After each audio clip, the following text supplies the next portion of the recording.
Hello दोस्तों, मैं लोकेश। तो आज मैं आपको एक इंटरेस्टिंग सी कहानी सुनाना चाहूँगा। क्या होता है कि दो मित्र होते हैं। एक मित्र उनमें से 10 साल का होता है और एक मित्र 6 साल का होता है, मात्र 4 साल का डिफरेंस।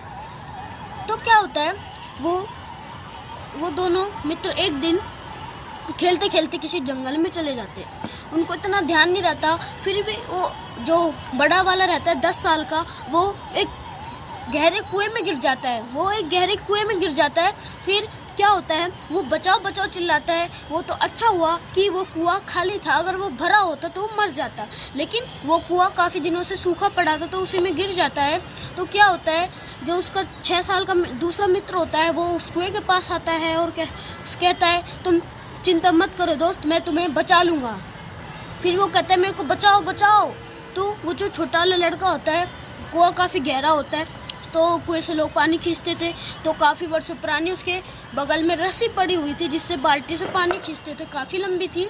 तो उसने अगल बगल देखा, कोई नहीं है। उसने अगल बगल देखा, कोई नहीं है। अब मैं किससे हेल्प मांगूं? तो उसने खुद ही हेल्प करने का निश्चय किया। तो उसने क्या करा, जो बाल्टी रखी हुई थी उसमें से बाल्टी हटाई और रस्सी कुएं में फेंकी। उससे कहा, मित्र तुम इसे पकड़ लो। तो उसने पकड़ ली। अब जो 6 साल का था, वो कैसे खींचे बेचारा, इतना नहीं, जो मोटा गेंडा पड़ा हुआ था, वो मित्र उसका बहुत मोटा था, वो कैसे खींचता उसको। फिर भी उसने कैसे न कैसे खींच के बाहर निकाल लिया और वो दोनों सुरक्षित बाहर आ गए। लेकिन उनके कपड़े थोड़े गंदे हो चुके थे। तो वो कह रहे थे, अगर हम घर जाएंगे और अगर मम्मी पापा पूछेंगे कि क्या हुआ, तुम कहाँ गए थे, ऐसा कि जो तुमने कपड़े इतने गंदे कर लिए।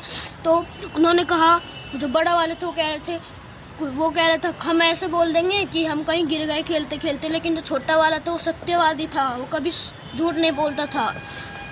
उसने उसके सामने कह दिया, नहीं मैं बोलूँगा घर जाके। तो जिद्दी था वो। तो घर जाके उसने बोला, मैंने ऐसे ऐसे किया, वो कुएं में गिर गया, मैंने खींचा। तो उसके पापा ने खिंचा कर थप्पड़ मारा, चल ऐसा कोई कर सकता है, इतना छोटा बच्चा है, तू इसको खींचेगा, है झूठी कहानी सुना रहे हो। तो कल सुबह पूरा गांव भीड़ इकट्ठी हो गई। उसने पूरे गांव को बताया, किसी ने भी विश्वास नहीं किया। लेकिन वहाँ पर एक बूढ़ा व्यक्ति था, उसने उस पर विश्वास किया। तो उसके पेरेंट्स, जो बच्चे के पेरेंट्स थे और गांव वाले थे, उन्होंने कहा, ये बूढ़ा है, इसका दिमाग सटक गया है, इसकी बुद्धि खराब हो गई। क्या ये इतना सा बच्चा उसको खींचेगा, मोटा का हाथी उसको खींचेगा इतना बच्चा, क्योंकि उसका दोस्त था वो बहुत मोटा था। तो उस बूढ़े व्यक्ति ने कहा, क्योंकि वहाँ पर कोई मना करने वाला नहीं था, वहाँ पर कोई इसको नेगेटिव करने वाला नहीं था, इसके अंदर फुल कॉन्फिडेंस था कि मैं उसको बचा सकता हूँ।